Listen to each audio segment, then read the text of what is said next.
Welcome to the Rap Soul Podcast, where we dive deep into the world of music that moves our hearts and gets our feet tapping. This is the intersection of rap and soul music from the 80s, 90s, and 2000s. We appreciate you for listening. Share this podcast with a friend or family member who loves music as much as you do. The podcast is hosted by 12 Kyle. Next up, the Rap Soul Podcast. At Emory University, we are guided by a shared purpose and a spirit of collaboration. Students here push each other to think creatively and work together because we believe different perspectives lead to new ideas. We know that Emory's mission to create, preserve, teach, and apply knowledge in the service of humanity takes all of us. We do together better. Learn more at emory.edu. If you're a podcast host, listen up, this one's for you. My name is Allie Jackson. I'm the host of Finding Mr. Height, a dating and relationship podcast that I've been doing for 4 years now, sharing my positive and practical approach to dating that's built on my own life experience. And I wanted to share another experience that I've had, my secret behind monetizing my show. It's called Red Circle, and I was just telling my colleague about how much I love their platform. With Red Circle, not only am I getting a seamless hosting experience, but I also love the support I receive in ad sales. It's not just typical ad sales either. It's targeted opportunities based on my show and my life. And the platform is super simple. You just set your preferences and Red Circle matches you with sponsors that align with your show. You can vet every opportunity and their platform gives you great analytics. More recently too, my Red Circle team has brought me opportunities outside of my podcast on social media to really augment the podcast partnerships, bring them full circle. I just can't recommend them enough. If you want to give it a try, go to redcircle.com to get your free trial. That's redcircle.com for a free trial. Yo. Thanks again for checking out another edition of the 12 Kyle podcast. I'm 12 Kyle. All right, so check it. On this particular podcast, what I want to do is I want to break down Jay-Z's discography up until this date, with the most recent release of his most recent album. Got into, a discussion on Twitter about, where this particular album ranks. And I said, you know what, man, let's put together a podcast and kind of figure out Jay-Z's discography from top to bottom. Now, this is just my personal opinion. Please feel free to tell me if you agree or disagree. But we'll talk about that later. All right, so I'll drop the theme music and let's get this podcast jumping. Let's get it.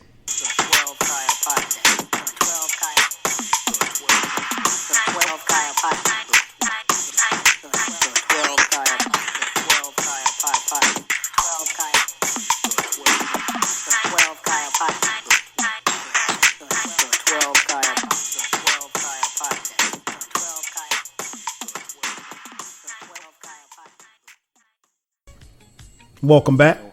As I mentioned at the top, man, we're talking about Jay-Z's discography. So we'll break it down, from top to bottom. I think it goes without saying that I am a huge Jay-Z fan. Lyrically, Jay-Z's in my top 5. In fact, I've got him at 3. But looking at his discography and going over some of these albums here, you can make a case for Jay-Z not actually being in your top 5. And I'm welcome to that discussion. But he's in my top 5 lyrically. And so, like I said, I had a discussion on Twitter after the album dropped, the 444 album, which recently dropped. And I was like, you know what, let's break down Jay-Z's discography. And I was going to put it on the blog, but, to be honest, I didn't feel like writing. I'm lazy today. I didn't feel like writing. So I said, hey, let's record this thing. So here we go. And this is going to include all of Jay-Z's albums, including his collaborative albums, meaning the R. Kelly albums and the Watch Your Throne joint that he did with Kanye. So in total, there's 16 albums, right? So I'm not going to get into long, drawn out details about each album. You can feel free to discuss that amongst yourselves. But I will tell you, what I liked about the albums, what I didn't like about the album, so forth and so on. Coming in at number 16, Unfinished Business with R. Kelly. This album was forgettable. Just to be honest, I get the idea of the album. And if I'm not mistaken, this album happened, and then subsequently the incident happened with R. Kelly and Jay-Z on tour. R. Kelly gets kicked off the tour. R. Kelly subsequently sues Jay-Z for like $50 million or something like that. And I think they ended up settling or something. I don't know what happened. To be honest, I stopped caring after a while. But this album wasn't that good. I understand and I get how they got to this concept. But it's, to me, again, these are my opinions. To me, this album wasn't good. Which leads me to number 15, Best of Both Worlds, which really wasn't good. Not as bad as Unfinished Business, but it wasn't as good. And I think here's the thing. The success of the Fiesta record got them to thinking like, okay, hey, we can make this thing happen. We can do an album together. And keep in mind, to that particular point in time, and correct me if I'm wrong, but I don't think that there were any other albums that featured, a rapper and a singer and this, them doing it together. So in that aspect, I get and understand why and how they came about, or how these albums came about. But, looking at them, they just weren't that good, man. I mean, like, save a couple of tracks. I mean, like this, I have no reason or no desire to go back and listen to any of these albums. Like they're just not that good. They're not appealing to me. I understand how some of you probably rock out to them. Personally, like I said, 16 to 15, you can flip flop either day. Cause I think Unfinished Business was slightly better than, I think Best of Both Worlds was slightly better than Unfinished Business. Probably because we had heard it, first or whatever. I like the title track, the Best of Both Worlds joint with R. Kelly. But other than that, both of these albums weren't that good. And again, I have no reason to listen to them at all. Coming in at number 14, Magna Carta Holy Grail. This, to me, by far, as far as Jay-Z's solo albums, is the worst album I've ever heard in my life. I can't tell you, as a huge Jay-Z fan, the level of disappointment that I had for this album. It just wasn't good, man. I didn't feel it at all. And I think of the tracks on the album, there are probably 3 tracks on the album that I would actually go back and listen to. Maybe not, you know what? I always refer to this album as a bad Spades hand, right? It's 2 impossible. Because you got 2 good songs and then like it's 1 possible song. And that's it, man. This album honestly was trash. And again, I say this as a huge Jay-Z fan. And I would say this if Jay-Z was standing right next to me. This album is trash. Like there's no redeeming qualities about the album. The production, but even like the Rick Ross joint, that's Jay-Z's flow on that. Come on, dog. You're Jay-Z. You shouldn't have to, get with a Rick Ross and switch up your flow just to try to sound like but you're not from the South, So it's just, I just wasn't feeling it, man. You can tell me if you think I'm wrong. You'll be wrong, but you can tell me that if you want. But yeah, man, this album is trash. I can promise you that I'll never listen to this album again. Never, ever. Coming in at number 13, Kingdom Come. Now, Kingdom Come gets a very bad rap because it was Jay-Z's quote unquote comeback album, right? And so, Jay-Z had quote unquote retired, and this was his album to come back to. And so, people, the level of anticipation was very high for Jay-Z to come back and deliver a banger. And, the lead song, I never forget, he dropped the video for the lead song, Show Me What You Got. And they debuted it during like an NFL halftime game or something like that. You get major play on a Monday night game at halftime. They drop your video during the broadcast. And I think it was sponsored by Budweiser or something like that. But, so it had a little buzz or whatever like that. Of course, the Show Me What You Got video was, I thought it was kind of hot. The song was, it was okay. Not a particular favorite song of a lot of people, but I thought it was okay. But outside of that, man, the album, I did like the Hollywood track with Beyonce. I like when I'm one of the few people that, like when Jay-Z and Beyonce collaborate. Although that being said, that does not mean I want to see a Jay-Z Beyonce album. I'm not here for that, right? So JB, if you're listening, don't do it. Your singles, perfect. I love the singles. I love when you guys get together. Hollywood track on this album I thought was pretty cool, but especially with the subject matter. But nah, son, don't do that. Don't make an album. So yeah, Kingdom Come comes in at number 13. Number 12, Blueprint 2, Gift and the Curse. All right, so here's what I'll say about this album, right? This album actually wasn't a bad album. This was a decent album. The problem was that Jay-Z went for the double CD. At the time, Biggie had dropped the double CD, Wu-Tang had dropped the double CD, Pac had dropped the double CD, and so I guess he figured, okay, it was his turn. Bad move. Really, really, really bad move. And the reason why I say that is because, and it wasn't because the songs on here weren't good. There were some bangers. I mean, we actually got a chance to hear Dr. Dre and Rakim and Jay-Z, together on a song. I mean, like, that had never happened before. So I like The Watcher, part 2. Of course, the song had the album had Excuse Me Miss, which was huge for Jay-Z as far as record sales.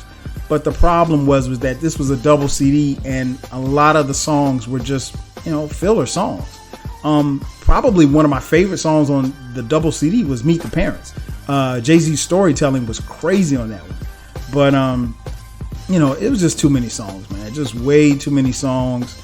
I still maintain if this is a single album, I think, this probably could be up there for Jay-Z.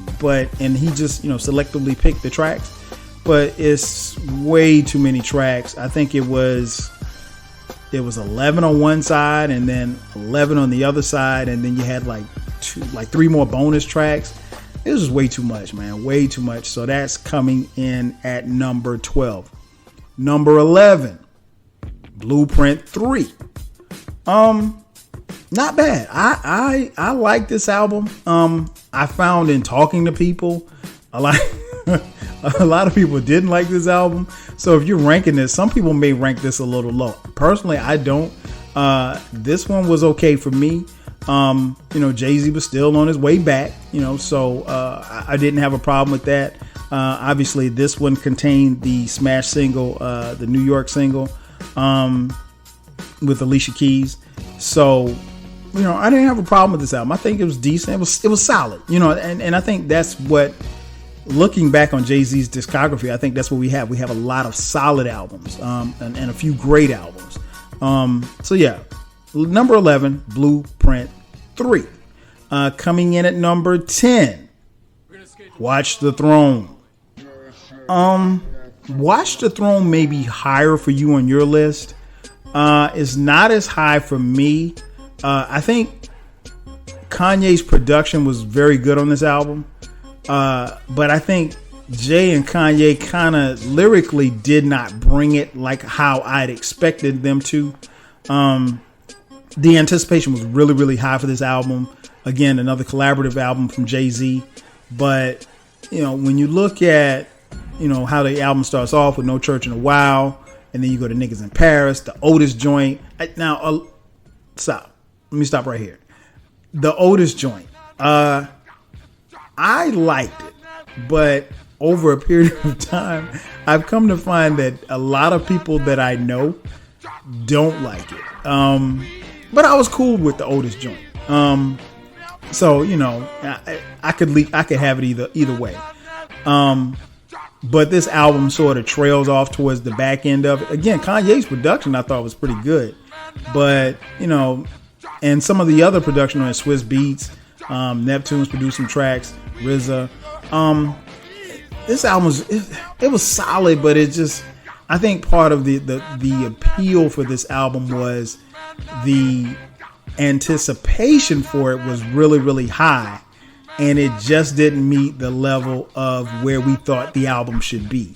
And that's just me personally. So yeah, number 10, Watch the Throne. Number 9. If you want a podcast where culture, conversation, and life collide, where you get insightful commentary, engaging discussions, and a fresh perspective on everything, then you need to listen to the 12 Kyle podcast. Hosted by the one and only, yours truly, 12 Kyle, a voice that you know and trust. This podcast will bring you thought-provoking moments, compelling stories, and a whole lot of fun. Whether you're a first-time listener or just tuning in, each episode promises to be something new and exciting. So sit back, relax, join 12 Kyle, myself, and my guests as we break down the world around us and give you stories that you've never heard before, from nostalgic throwbacks to everything in between. The 12 Kyle podcast is a front row seat to this conversation. Subscribe now and never miss an episode of the 12 Kyle podcast, where the vibe is always real and the discussion is always worth your time. Are you feeling nostalgic for the golden eras of rap and soul music? If so, tune in to the Rap Soul podcast. We are your weekly journey through the 80s, 90s, and 2000s, spotlighting the music and the hidden gems that shaped the soundtrack of our lives. From the powerful beats to the soulful melodies, we bring you the best of the past with fresh insights and stories. Rediscover the music that defined a generation. Subscribe to the Rap Soul podcast and enjoy the vibes. Volume 3, Life and Times of S. Carter. This album may be higher for some. It may be lower for some. I've got it kind of like in the middle. Reason being is that this album, to me, the first half of this album crushes. The first half of this album is so cold, man. I mean, from the intro to the Do It Again to the Snoopy track. Of course, it had Big Pimpin' on the back half of it. But the back half of the album, man, was just, the joint with Mariah Carey was flaky at best. NYNP, come on, son, really? I mean, like, this album I can listen to, but I can only listen to like tracks 1 through 7. And then after that, I'm like, I'm good. And of course, Big Pimpin', I mean, obviously was a smash coming from this album. But yeah, it's, Life and Time, Volume 3, Life and Times of S. Carter. It was a solid, very solid album. Again, I think if you ask a cross section of people, some people will rank it higher than I have at 9. But yeah, I'm going to put it right here at 9. Number 8, 444. I like this album. I don't love this album. I listened to it and, shout out to my boy Eclectic. We did a podcast about it. I think it's this, what? The more, and it's kind of weird to say this, but the more that I listen to this album, the less I like it. And, I trust me, I get it. The whole spill your guts, I cheated on Beyonce, dog, that's your business. I don't care one way or the other. I mean, I understand I understand why you did it to some degree. But I wouldn't have done it. The album has its moments. It has quite a few good moments. But I think it's about an average album, which is where I have it in the middle. As far as his discography, it's right there in the middle. I think Jay's flow on this album just wasn't there. And the more that I listen to this album, the more I'm compelled to say that, Jay probably should stop making albums. I'm not telling him to retire. I'm not telling him to stop rapping. But, stick to the singles, stick to the guest features. But albums, I don't know, son. I don't know. And again, this is coming from a huge Jay-Z fan. So 444 comes in at number 8. Number 7, Volume 2, Hard Knock Life. To date, I think this is Jay-Z's most biggest selling album. Obviously with the commercial appeal of Hard Knock Life, the song with the Annie theme. But I love this album. Now, this album, you could make a case that this album was a compilation, because hell, there was somebody on damn near every track. But I think at the end of the day, what he tried to do, I like what he tried to do. I think Jay-Z is his business acumen and his knowledge and everything that he put together into this project, I thought was well placed. And I think he had to do that to make things work for this album. And I think this album works, man. This album goes hard. Again, some people don't have it placed as high as I have it placed, but I love this album. This is an album that I will listen to over and over again, and I don't have a problem listening to it. All right, so now we got to get a little controversial. If you're keeping track, we're down to number 6, right? I'm going to go out on a limb and say most of you listening don't have this album at number 6. I have it ranked, probably by your definition, extremely high, but we can talk about it. Coming in at number 6, In My Lifetime, Volume 1. I absolutely love this album. I know that I'm in the minority, but other than 2 tracks, this album is so dope to me. There's 2 tracks that I skip every time that I listen to it because I just can't stand it. For me, the 2 tracks that I don't like, I Know What Girls Like with Puff Daddy and Lil' Kim. I really can't even describe it. This song is so damn corny. I never listened to it. The second song, Always Be My Sunshine, with Babyface on the hook and Foxy Brown. This song got old for me very quickly. I don't dislike it for most of the reasons that a lot of people think. But it's just that it got really old because of the airplay that it got. Now, I will say this much about this particular song. When this album came out in 1997, before the video dropped, people weren't fronting on this song. Now, once the video dropped and people saw Hype Williams directed this video and it had all those colors and stuff, and you had Babyface on the hook, then I think people started to shit on the video on the song. But quietly, this album, like I said, this whole album is a pretty damn good album. I absolutely love this album. Again, I know that I'm in the minority because a lot of people don't have this album ranked as high, but other than those 2 songs, I think this is a dope ass album. People talk about, and which was actually interesting going back to 444, when people talk about, oh, well, we've never heard Jay this transparent on an album. Go to this album here, In My Lifetime, Volume 1. Go to track 14, You Must Love Me. Very revealing song. I mean, Jay pours his heart out on this song. I absolutely love this album, top to bottom. Other than those 2 tracks, I love this album, and I still play it to this day. Again, I know I'm in the minority. If you agree, hit me up. If you disagree, hit me up on Twitter at 12Kyle, the number 12 KYLE. Or you can drop a comment on SoundCloud or Stitcher. If you're listening on Apple Podcasts, you got to shoot me a tweet because you can't comment on there. So that leads us to number 5. Number 5, The Dynasty, Rock La Familia. Rock La Familia.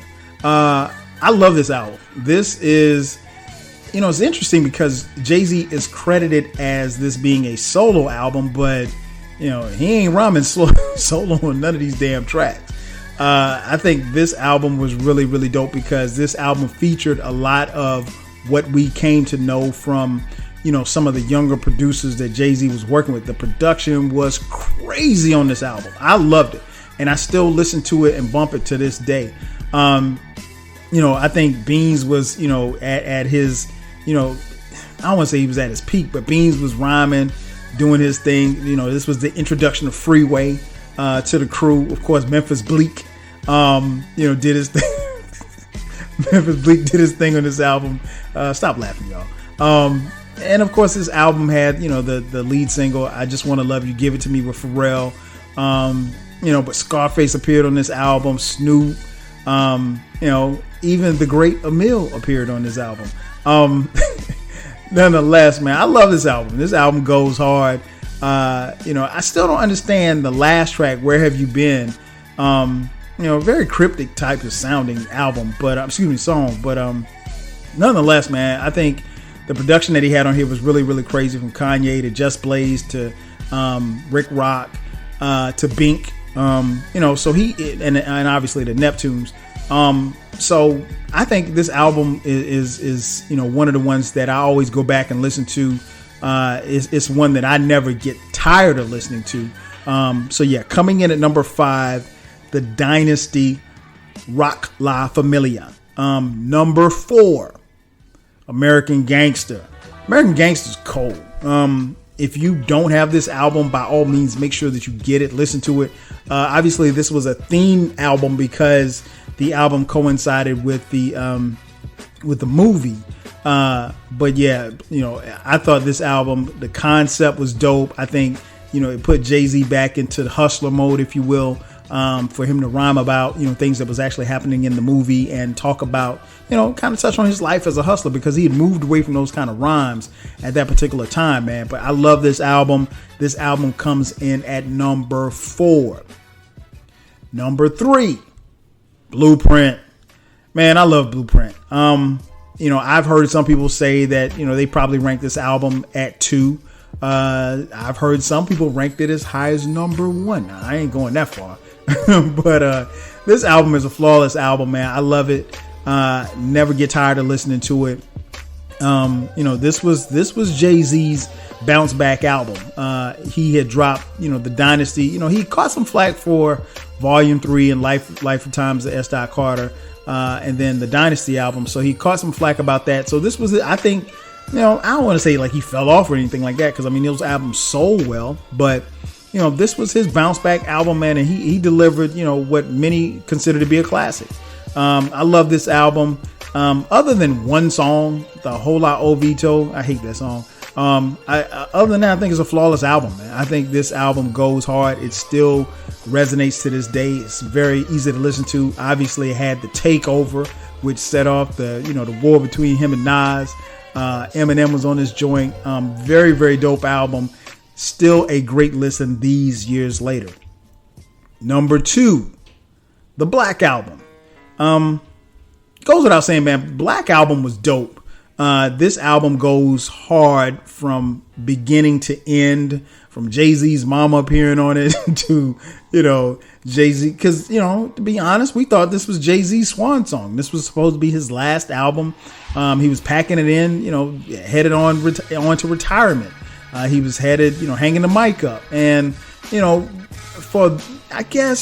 for some reason, for some of us, we probably hold it in very high regard because we figured that this was his last album. But this was a dope album.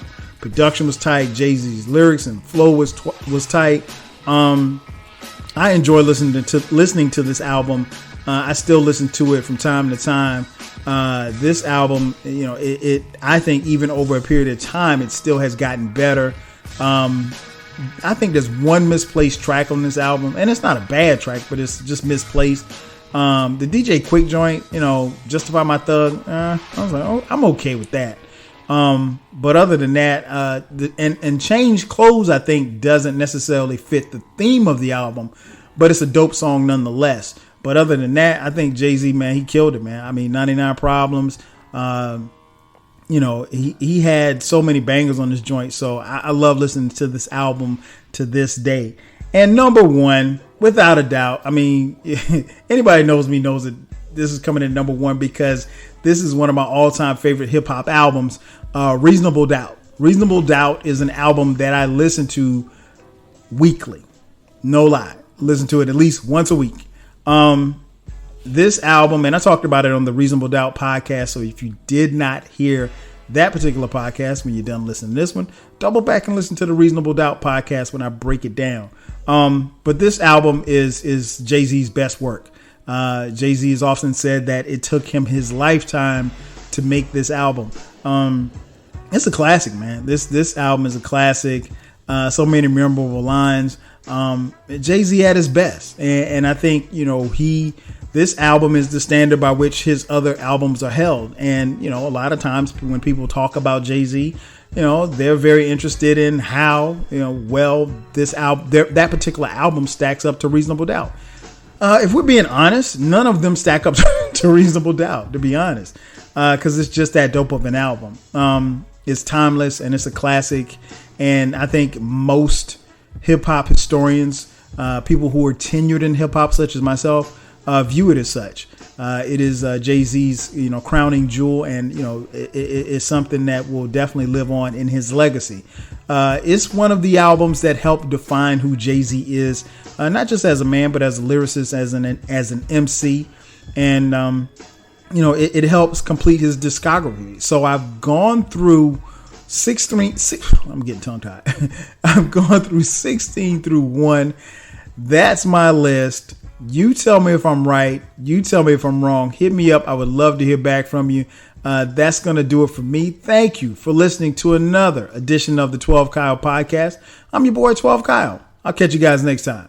5 G's. This is the story of the one. As a maintenance supervisor at a manufacturing facility, he knows keeping the line up and running is a top priority. That's why he chooses Grainger. Because when a drive belt gets damaged, Grainger makes it easy to find the exact specs for the replacement product he needs. And next day delivery helps ensure he'll have everything in place and running like clockwork.